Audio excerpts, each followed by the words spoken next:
icaha c'amaraso ni kibi uragakora ibindi vyaha vyose mugabo usimbe icaha c'amaraso. Bane ba mama barundi ndongozi duhanura barundi uzukora ibindi vyaha vyose usige inyuma icaha c'amaraso kuko amaraso arahuma, amaraso n'umuvumo.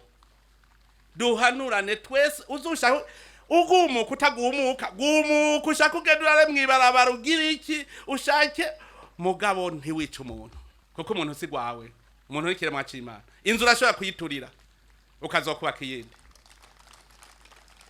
mugabo umuntu umwishe ntumuzura. None uno munsi ko twese nabonye twese turiko turicuza kuvyabaye mu kahise ku Burundi turiko turabona amagufa ariko arazugwa turumva yuko twese ku mutima tubabaye muge kinezereza nuko abarundi twese bitubabaza kuko ndabona abarundi babazanya ngo mbe bajya abantu ngubwizo ndongozi zari zikomeye mu mutwe vyerekana yuko abarundi twese twaramaze kugira uwundi mutima w'ubuntu twagize umutima w'ubuntu sibisanzwe twarakoraniye icaha c'amaraso nka kijya hanyuma uno munsi tukaba twasubiye mu buntu tugume ku Mana ahubwo kugira ngo mutima mweranda guma duhanura ntituze tugaruke iyi nzigo mu masezerano y'Abarundi birimwo hari hingingo ivuga iti ntitwoguma ducurutoki.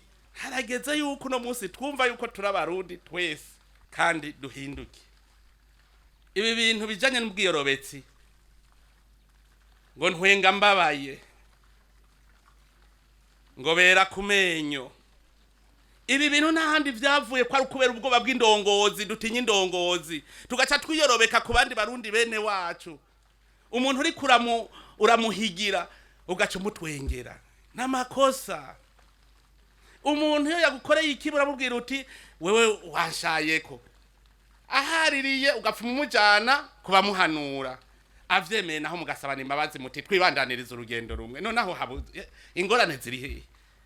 None ko yagukoreye ikibi kitazuka uno munsi ntashobora kugaruka ngo habejo uno munsi n'uno munsi niba yagukubise ikofe ntarisubiza inyuma yari gukubise.